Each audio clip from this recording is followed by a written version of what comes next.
Hi, this is Little Dwarf playing games while rambling incoherently into a microphone.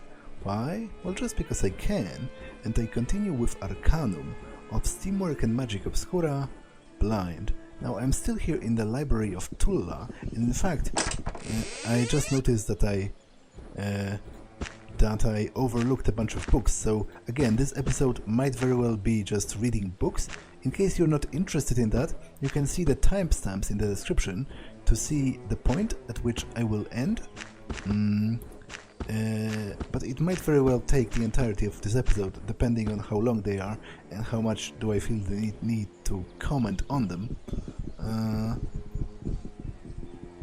So, let's continue. The horrors of technology.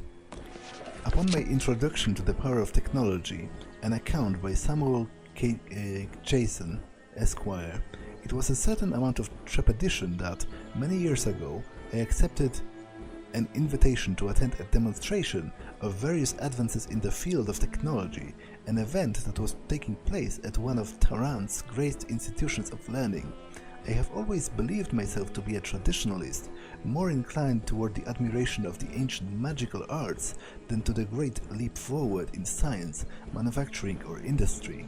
Nevertheless, I swallowed my skepticism, spurred on by my good gnomish friend, Mr. Julius Underwood, and decided to attend.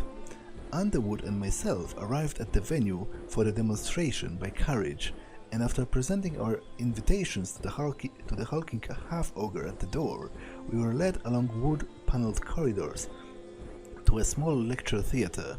There was already a throng of about 30 present, and I noticed among its number fellow members of the press, as well as high-ranking city officials and a representative of the constabulary.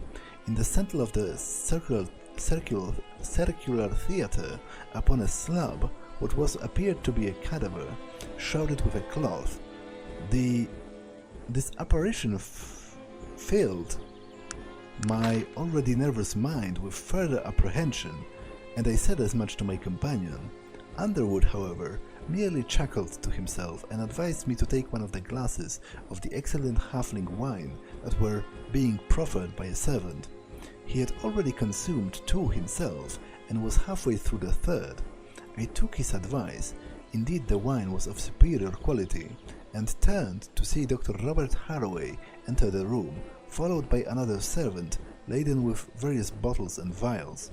Harroway was an eminent scientist, said by many to be leading in the field of discovery, and upon this occasion he was also our host. He was a handsome man of around 50 years, and lively, with lively blue eyes and silver hair and whiskers. He would seem to be one of the most charismatic members of the technological fraternity, which I assumed was why he was chosen to front a showing of some of its latest advances. "Good evening, ladies and gentlemen," he intoned to the assembled crowd with a smile. "Tonight you will all witness certain things which only a week ago would have been deemed impossible." He paused. "Unthinkable, one even might say, and perhaps then even certain cynics in the local press will see the advantages that might be gleaned from the work of myself and my fellow scientists all over the nation." He glanced briefly in my direction as the knowing members of his audience laughed politely. Harroway bid us be seated and proceeded to talk in detail about recent discoveries in the fields of anatomy, respiration, blood circulation, and functions of the brain. All the while, his assistants were busy assembling a complicated network of bottles, glass tubes into which they poured the contents of various colored vials. When they were finished, Harroway cleared his throat and gripped his lapels tightly. "All of this, I am certain, you will all find very interesting, but I have noticed how everyone's attention has at some point rested on that covered cadaver on this slab." He indicated the corpse. "Now, you will all see how those advances can be put to actual, incontestable use." He pulled the sheet from the slab with a flourish, revealing to us a twisted body of an orc. There were several gasps. The creatures are even more horrifying in death than in life. This specimen was shot and killed a week ago by the member of the city's police force. It has attacked a citizen. Haraway walked back to his desk. My assistants have just concocted a mixture of powerful chemicals.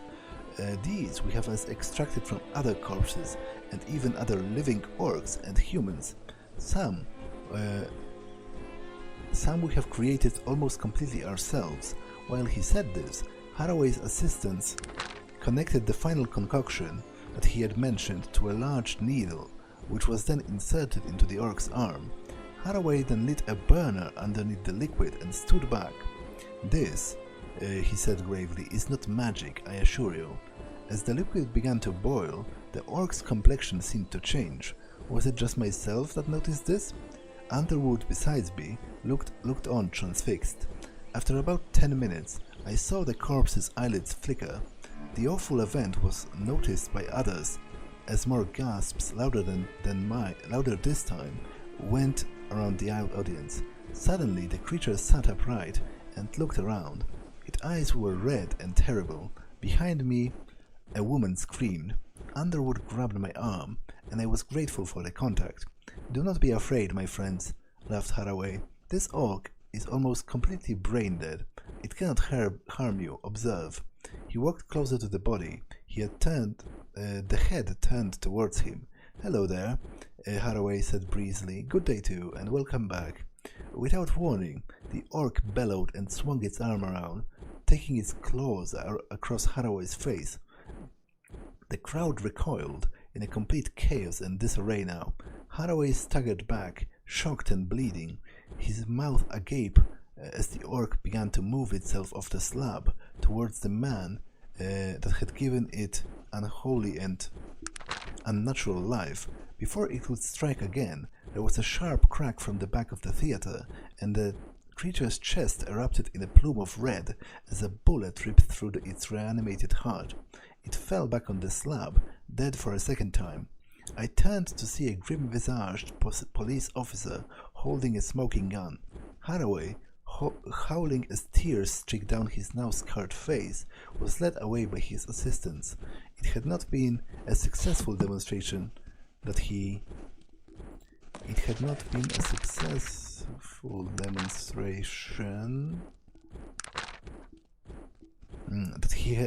had anticipated. As myself and my companions strolled back along the wood-paneled halls, now busy with police, we contemplated the evening's event. Why had the orc attacked? Who can be sure? Perhaps its brain still contained the vicious or evil instinct that had led it to its violent end in natural life. Underwood smiled and nudged me on the thigh. "May I remind you, gentle reader, that he was a gnome?" "You must be pleased, eh, Sam?" he said. "You were always skeptical of this kind of thing." "That I was, but I did not feel the satisfaction of vindication. One isolated and relatively small event like that could not stop the technological progress.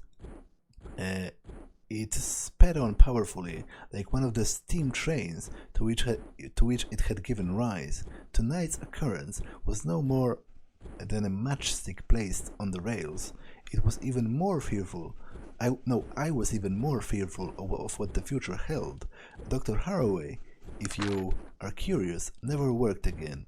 He retired early and went to live the remainder of his life in Caladon, far from scientific advances that have left him mentally and physically scarred." Okay, this reminds me of one of H.P. Lovecraft's short stories, namely Herbert West, the Reanimator, because it basically concerned a pretty similar. Obviously, it was much longer and more detailed, but it had a very similar premise of resurrecting people, basically, via the use of chemicals and via the use of technology. And as it was the case here, they always came back wrong, they always came back violent and not all right in the head, basically. So I wonder if that was an inspiration, perhaps, to the developers of the game. The History and the Nature of Magic. The History and the Nature of Magic by Grey the Diviner.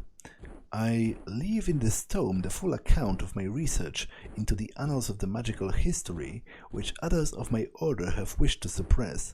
They have ordered me to desist, even upon the threat to my person, but I must reveal what I have learned, for the true nature of magic is not taught in our institution.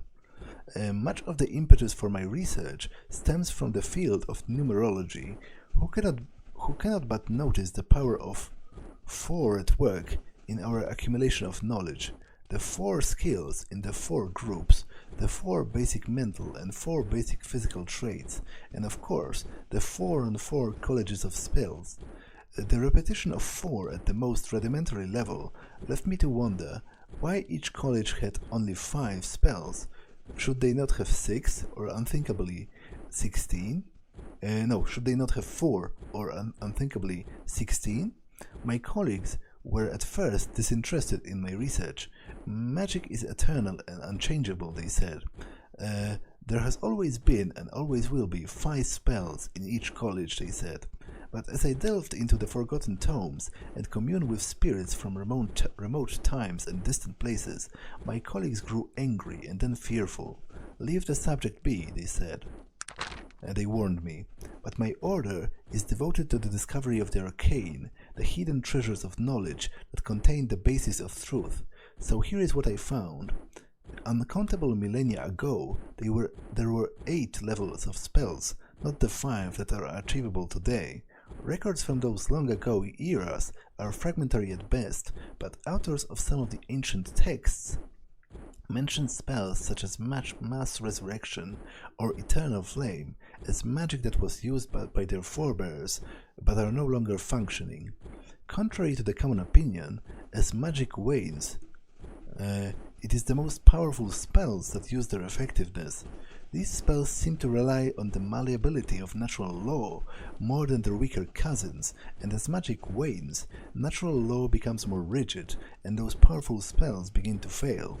The most important discovery, however, is that the rest of the text seems to be missing. Okay, that's kind of intriguing.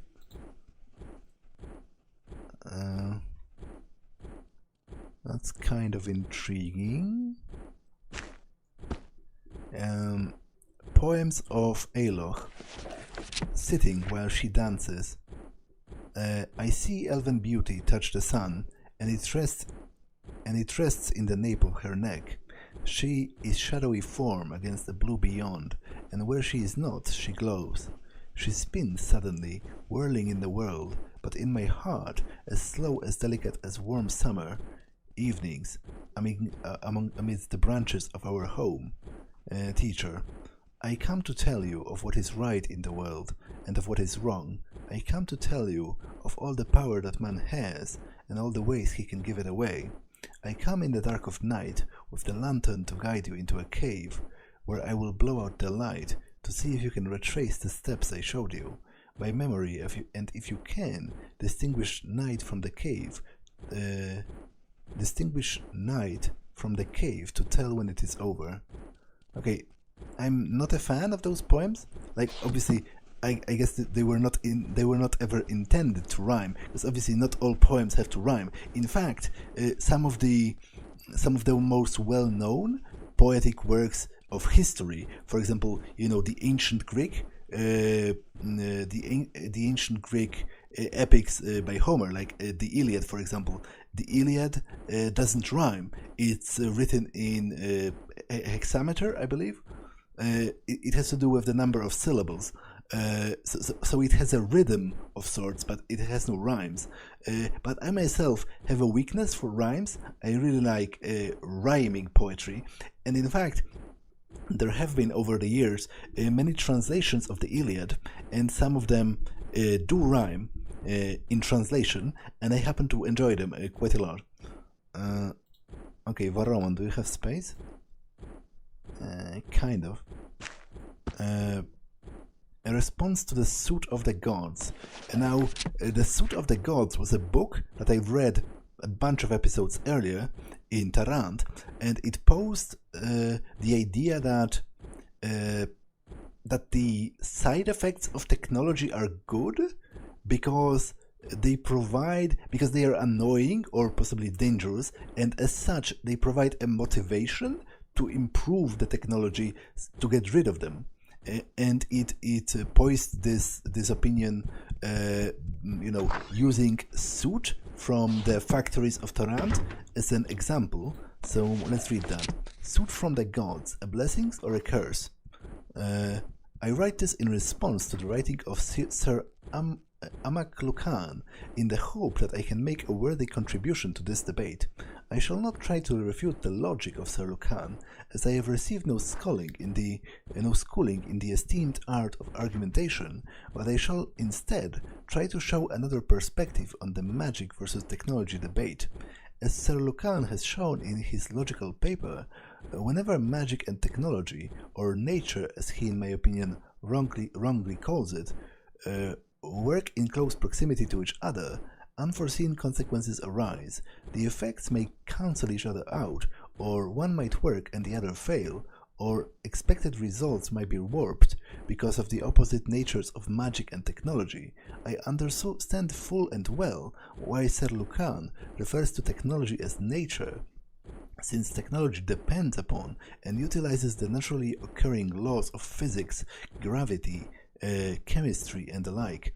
But the reason I balk at the use of the word nature in the respect to that much vaunted technology, while building upon the laws that govern nature, does little to work in harmony with it. Any visitor to Torrent has seen and experienced many wonders of technology, and I for one agree that technology has many uses and indeed had made my life much more interesting. But these same visitors would have also experienced the soot to which Sir Lucan refers. If one were to make the journey from the countryside surrounding Torrent, and one would see the deforestation and the pollution of the waters close to the fair city.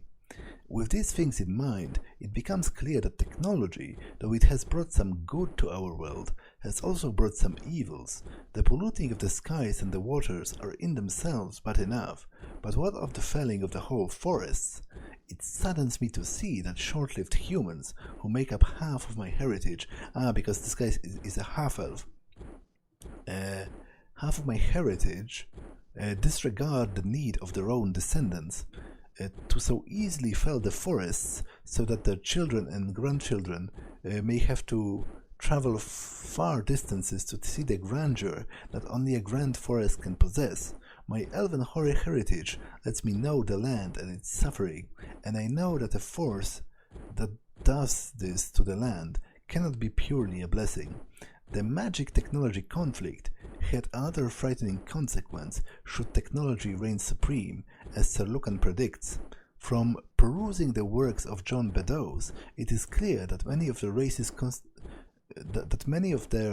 that constitute the population of Arcanum harbor in their tissue mystical vibration. These vibrations are found in traces of the races of the halflings, gnomes, ogres, half-ogres, orcs, half-orcs, elves, and my own race, the half-elves. These vibrations stem from the fact that these races are not naturally evolved, as are the humans and the dwarves. Nay, these races are the result of what Beddoes calls supernatural selection, and descended from the naturally evolved races. I have traveled the world for a century, and I can see the words of Mr. Beddoes are not simply idle speculation, and I have suspected that he might be correct in his theories. These facts, combined with Sir Lucan's paper, make me uneasy, for if technology should reign supreme and magic's dust die out, what then shall become of the races begotten by magic? The vibrations common to these races are evident even after death, but should these vibrations die out together with magic, would these races too cease to exist? It is known that devices of great technological wonder might make people with great aptitude towards magic ill. If technology should turn all-pervasive, would all these magical races then fall ill and die out? Also, we must not forget that Sir Lucan points out the very gods themselves are not natural and so must be magical. Should magic die out, are the gods themselves destroyed? I beg Sir Lucan to apply his logical intellect to this problem and reconsider. In my travels, I have visited most of the cities of our fair land, and in Caledon I have seen the true wonder of magic and technology existing peacefully in the same city, without the terrible soot and the pollution of the waters. Truly Farad is a great and visionary ruler to have made this possible, but I ask you this, when is the coexistence of magic and technology... No, but when the coexistence of magic and technology is possible in Caledon, could it not also be in all of the lands of Arcanum? It remains a truth to this world that all notions that exist have a counterpart. There would be no light if not for darkness, for how would we recognize the light? If there were no evil actions, then how could we appreciate good actions? With the advent of technology in the recent years, the wonder of magic had become even more apparent. Do not be blinded by the wonders of technology. Yes, they are many, and they are a joy to behold, but there are wonders in other things too. There is wonder in the silent whispers of a stream running through a forest at night. There is wonder in the starlit sky when resting on the great plains after a day of wandering. There is wonder in the raising of the sun over the waters when it is at coast. There is wonder in the laughter of small children, be they human, gnomish, elvish, or of any other race. To the short-lived races of Arcanum, I offer this advice. Take comfort in those wonders as well, and do not trust blindly in technology nor magic. The gods still exist, and they apparently intervened before, with moments of supernatural selection. If we become too complacent or confident in our magic or technology, then who is to say the gods themselves might not intervene again to teach us all a lesson, even as they might never come. Even as that might never come to pass, the advice remains sound. Hastening into anything might be perilous, and while technology has achieved some astounding breakthroughs recently, we must be careful not to blindly embrace everything these new wonders might show us. Temperance in introducing new technology might mean the difference of putting many lives, or even whole races, at risk, or living in peaceful coexistence and bringing all of Arcanum to the new heights of wonder. Okay, this was actually very interesting because it proposed that it's theoretically possible that magically inclined races might eventually, if technology becomes, overwhelmingly dominant, it might actually kill them, because there is literal magic in their blood, right? Actually, Logair has talked about it in regards to the Elves quite a lot. So that was certainly interesting, and I'm glad that I read that. So with that being said, I do need to give the book to someone. Okay, you can have this. And let me continue on with exploring Tulla, the student of magic. Ah, truly noble creature stands before me. I bid you welcome, Outlander. Okay, there's more of those symbols. I kind of don't want to step on them because I don't know what they do.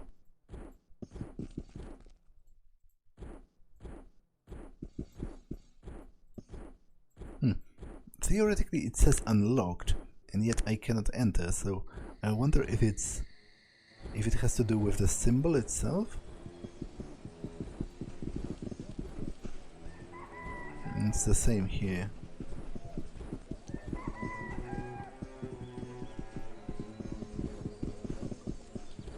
Pelagian's Pool. Okay, nothing's happening, but surely it has to be important in one way or the other.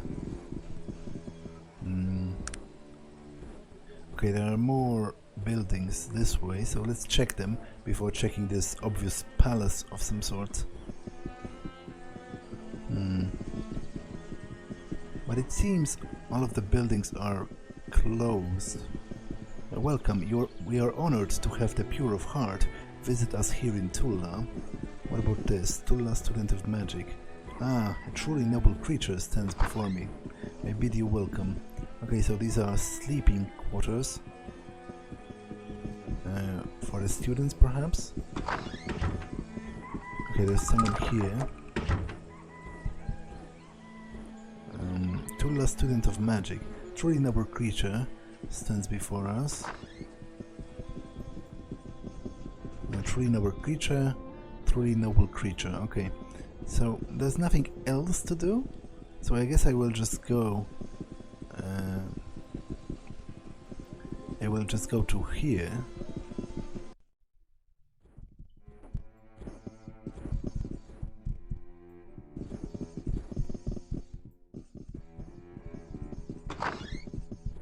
Okay, no one in here.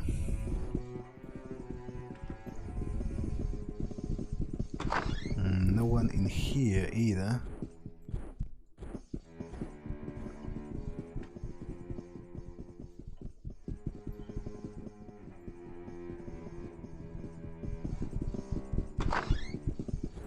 Master Mage. Good day. Greetings, Master. Of what college are you a master of? I am Liam Raymond, Master of Meta. What can I do for you? Do you feel threatened by the advancement of technology? Threatened? At time, perhaps. All things have a time. I believe that the time of magic is drawing to a close, and the time of technology is newly beginning. It saddens me, but I would not change the natural order of things, even if I could. It's surprising to hear such an honest opinion out of Tulla. Do you require anything further? Please explain meta to me. Not that I can ever use it, but it might still be interesting. The simplest way to describe the College of Meta is to set at defensive magical spells. They are utilized for defending themselves against hostile magic or for dispersing hostile magic that has been used upon something or someone. I feel that it is a must learn college for any true mage. Completely worthless against the hostile technologies. I'm not going to, insult their craft. Fascinating. Okay, thank you for your time. Obviously I cannot use, I would imagine if I was a mage myself, I could use their mastery to learn something new. But obviously I am not a mage myself. Nice to make your acquaintance. Greetings, mistress. Might I ask which college have you mastered? I am Binka, mistress of morphing magic. Have you heard much about technology? Technology? Only that unskilled masses are utilizing it to perform great feats and miracles. Things that we have been performing effortlessly for millennia. Such foolish creatures, the common people. You are incredibly naive, if that is what you believe. Is there anything else? Yes. Do you know anything that will cure a werewolf? Ah, but of course. Lycanthropy restorative will cure a person who has become infected by a werewolf. It is a very difficult potion to create, taking 7 years to prepare correctly. Its making is a closely held secret here in Tulla. Might I acquire some? There is a girl in Caledon with the affliction. Oh my. We had believed werewolves to be extinct these past few hundred years. There is only one batch available in our stores. You might purchase it for 2,000 coins. I am sorry it is so expensive, but the ingredients and the time required demand that it be so. That is expensive. Sigh. Here, I have the coin. Thank you. Here you are. I pray that you are in time, and that no one has destroyed the girl you were attempting to help. Good luck. Thank you. Anything else? Yes, explain morph to me. A morph is simply amazing magic. To see the substance of a creature weaken before your eyes, or become a minuscule representation of what it once was. Truly awe-inspiring. Only a fool dares to anger a mage in possession of such a skill. Okay, very interesting. Whatever. At least I've got the potion, I guess, to help the girl once I return to the continent. Well, I am on the continent, actually. I am in Vendigroth, after all. Okay, he's probably the master of nature. What is it? Of what college are you a master of? I am Ferko Lydell, master of nature. Do you feel threatened by the advancement of technology? I have heard much of this technology as of late. I certainly do not view it as a threat. It seems more like a poor man's magic, if you ask me. It lacks both the strength and the discipline provided by magic. Once people realize that, I doubt it will exist for long. Well, you are clearly naive in the ways of technology to think it will simply go away. If anything, it's going to be better and better. That's how technology works, you know. Nobody in the history of ever has said, "Oh, this thing I just invented is kind of bad. Let me not invent anything else ever." You are clearly naive in the ways of technology. It is truly rude of you to insult me for voicing my opinion. After all, you did request it. I have no further something to say to you. May I ask a question? Certainly. Could you explain nature to me? The nature magics involves those things that surround us, such as vegetation and wildlife. Nature is, for the most part, a benevolent magic, allowing the caster to charm creatures and speed healing. It can also be used defensively, if one so chooses. Okay, interesting. Thank you for your time.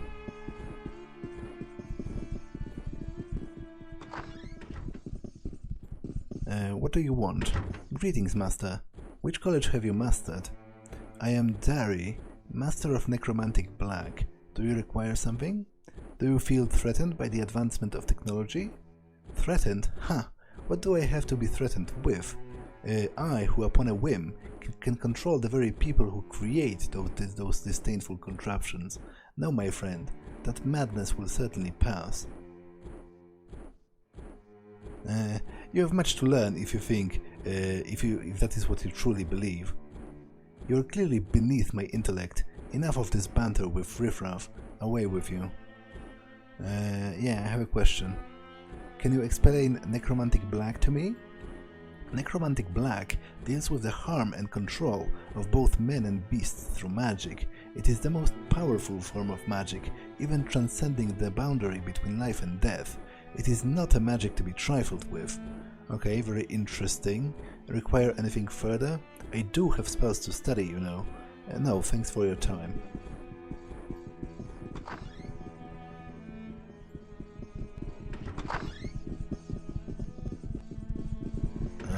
Can I help you? Which college are you a master of?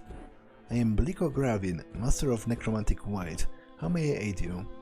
Do you see technology as a threat to magic? Not at all. Though attractive, technology will never be able to heal the body to the same degree as magic. As people realize this, they will return to accepting magic as the one true method of healing, leaving technology far behind. To be honest, I don't know, like, I guess magic is a lot quicker than natural healing, but, you know, and by natural I mean, you know, actual medicine, but you can never run out of mana for surgery, for example.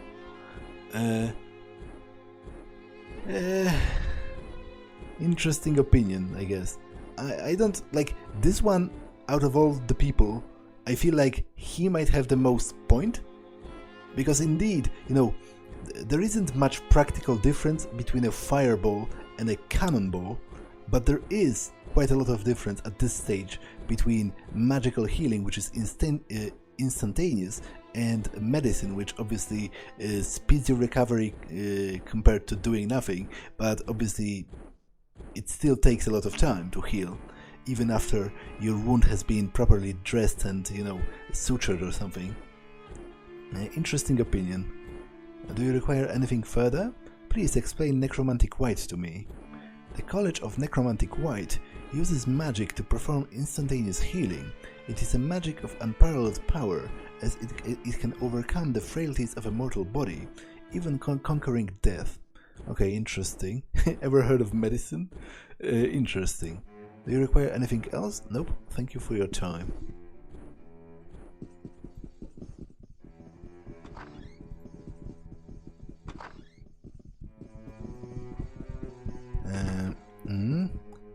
Of what college are you the master?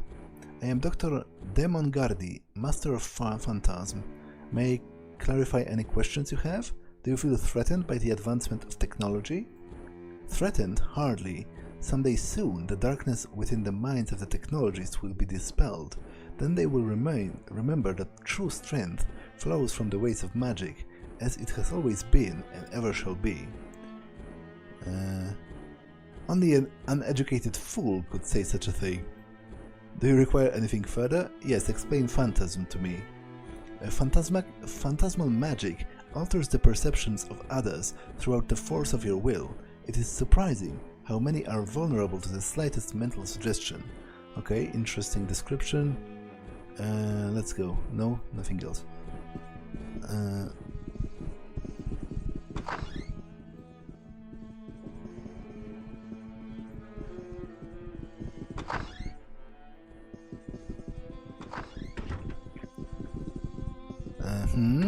What are you the master of? I am Harold Summer, master of the Summoning College. What? Summoner? Ah, Sumner. Okay, so that's like a pun. Sumner? That can't possibly be your real name, can it? Chuckling. No, of course not. However, a master mage can call himself whatever he wishes. Don't you agree? Besides, I enjoy the reaction my name causes now, much more than I spoke my given name, Tom Smith. Okay, interesting, I guess. Can I ask something else? I guess he doesn't have an opinion on the whole technology versus magic conflict. Please explain summoning to me. Summoning is the greatest of magic, to gain the ability to call forth substance where nothing existed previously. There is nothing like that in the world. If you are going to learn a magical college, I would highly recommend it. It can be the most entertaining. Okay, interesting, I guess. Anything else? Nope, thank you for your time.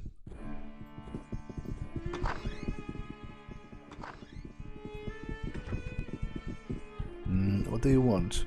What are you the master of? I am Sayla, mistress of temporal magic.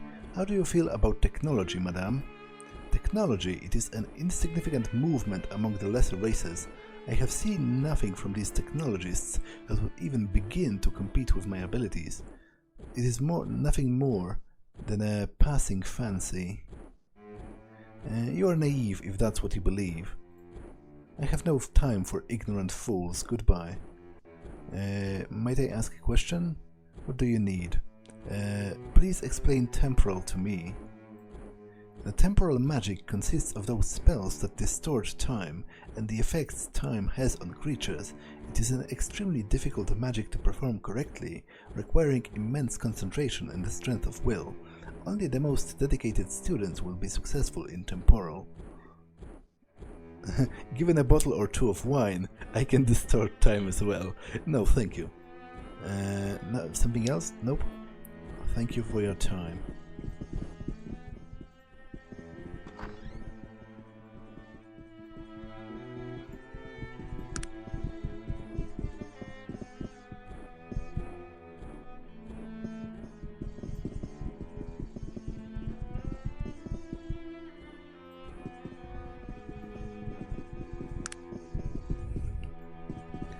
Okay, so I'm pretty sure I explored everything in this wing over here. So, oh, Mural of Enlightenment. And it shows, so it has something to do with the symbols, right? Outside. And I will probably have to, like, step on them in the correct order or something? That's presumably for later.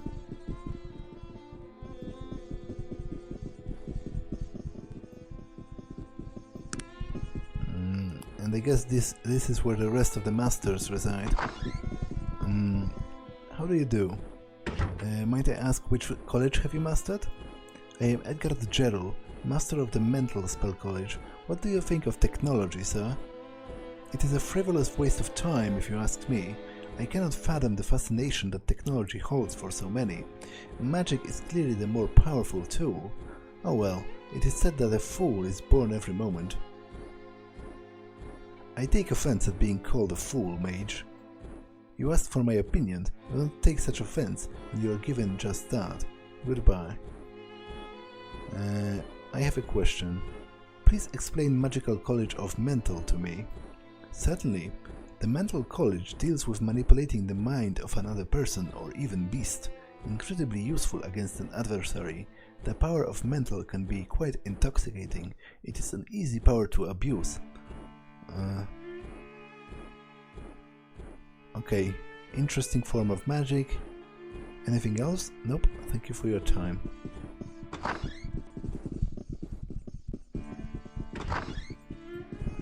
What is it? Of what college are you the master of? I am Risard, master of force. Do you feel threatened by the advancement of technology? Showing mild surprise. By technology, I should hardly think I should feel threatened by such a trifling matter. I have actually discussed this newest fashion with several visitors we've had as of late. It seems a very limited instrument, completely inflexible to the will. It will not hold people's fancy for long. I disagree with you. Do you require anything further? Explain force to me. The Magical College of Force deals upon drawing the natural energies that surround us. Through extreme concentration and sheer volition, you learn to draw this energy into yourself, shape it to your will, and then dispense it to do your bidding. It is an extremely powerful magic. Ever heard of electrical? Interesting. Okay, anything else? Nope, thanks for your time.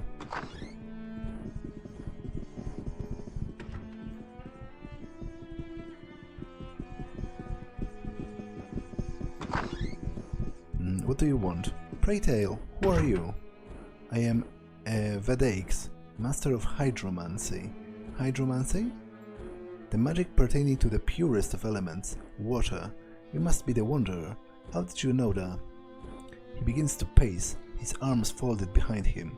Well, we have a situation which has developed since you've been here. We are not equipped.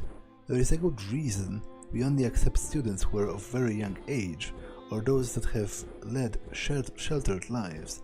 Travelers such as yourselves are rare, and your effect on our students is easily controlled. What is your point? We cannot have immature minds that have been influenced by outside world living here. Tulla needs to maintain its philosophical purity, as it were, to retain our effectiveness as a refuge for pure magic. Since you have been here in Tulla, a problem has arisen with one of our former students. Philosophical purity, that seems a bit arrogant to me. The truth might sound arrogant to those unaccustomed to plain speaking. Why are you telling me all this? We here at Tulla are not much for open conflict. This could be a difficult situation to negotiate. I was wondering if you would care to help us in this matter. Possibly, what would I need to do? I made the questionable choice of sending one of our students to retrieve a gem that would be helpful to me in my water magics. That was over 120 years ago.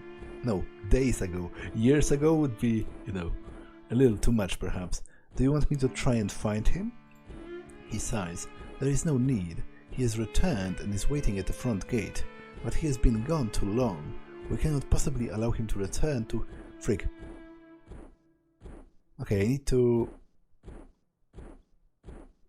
need to reload actually. So let me...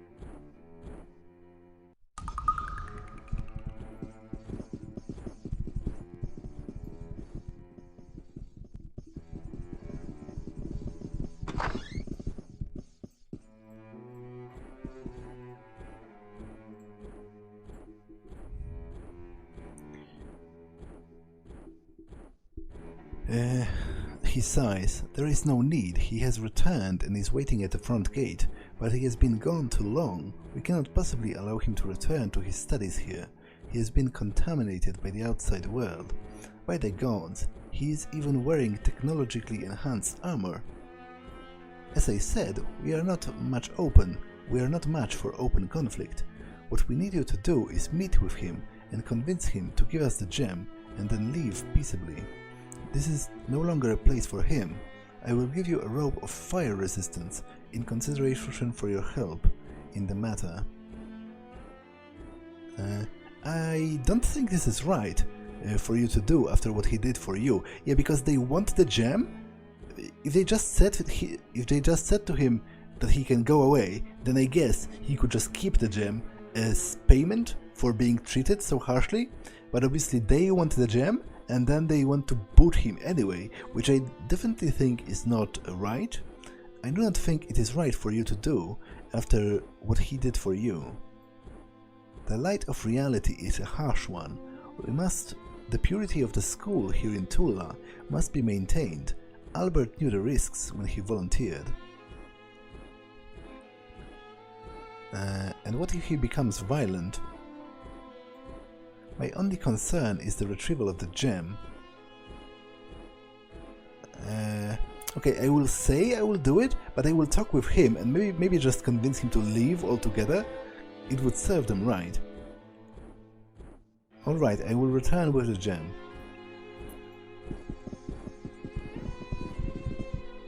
Okay, he's probably the master of fire, just judging from the looks of his room. What is it? Which college are you a master of?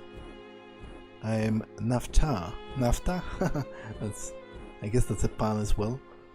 Mistress of Fire. How do you feel about the spread of technology? Frowning. That plague. It should be scourged from the land. I cannot believe that we allow a beast that weakens our power to grow unchecked. It is preposterous. I doubt that masses would enjoy being scourged, madame. I have no care for the common filth. I believe I am finished speaking with you. Goodbye. I have a question. What thought burn brightest in your mind? Can you explain fire and its magical qualities to me? Ah, fire. All creatures great and small bow down to the power that is fire, to harness the strength at your whim, to see the tiny spark spring from your hand, to watch it grow, to feel the heat, the power. Fire is agile, powerful, and deadly. Smiling wickedly. I love it. Okay, interesting. Has my commentary sparked further questions? No, thank you for your time.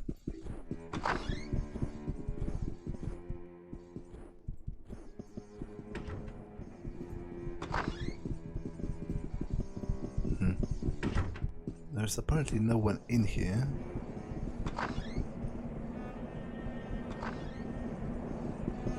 Air elemental. So I guess the air and the air masters are together here. How do you do?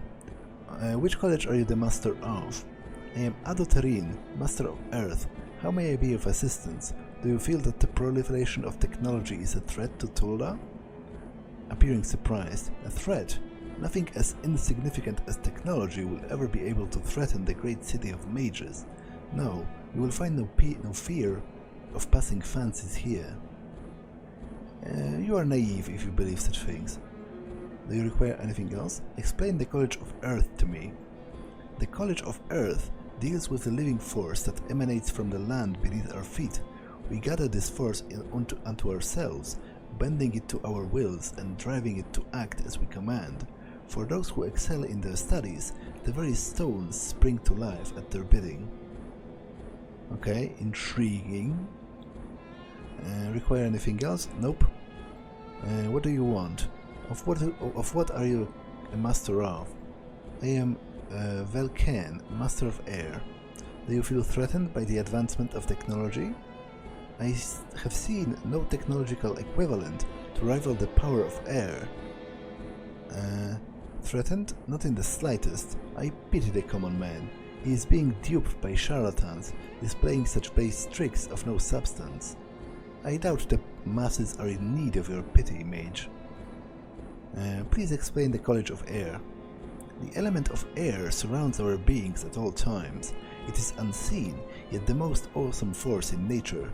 To control the winds, one must be an excellent student, remain highly focused, and always remain respectful of the power being manipulated to one's will. Okay, interesting. Anything further? Nope.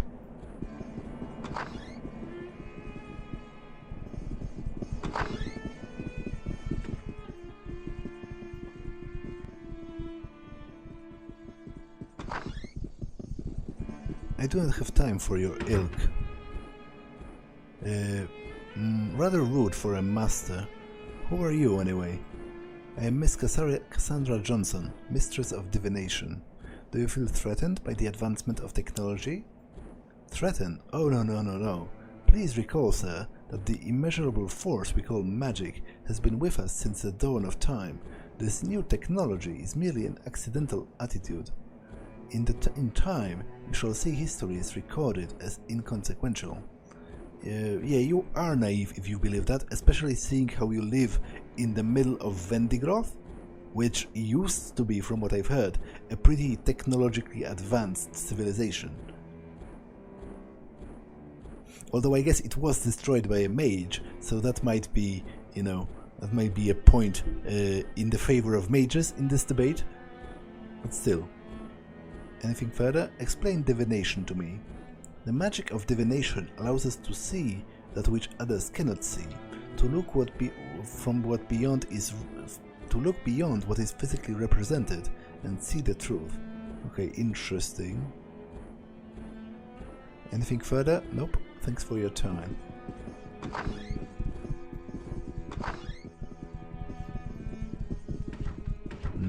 Sir? Of what college are you the master of? I am Vetura, Mistress of Conveyance. How may I enlighten you? Do you feel threatened by the advancement of technology? Threatened? Oh, no. Okay, she actually repeats the exact same thing as she did?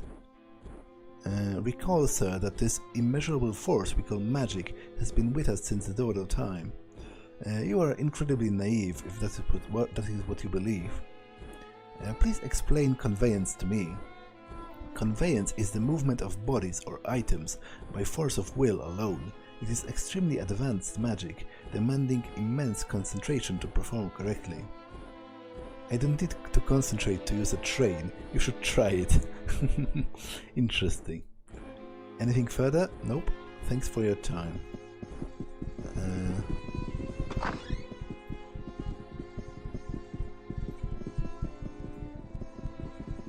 Okay, I do believe I've explored everything.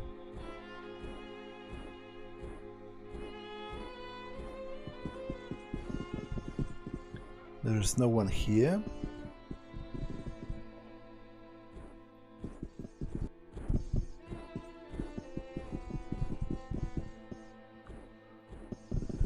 Okay, he's probably the leader or something.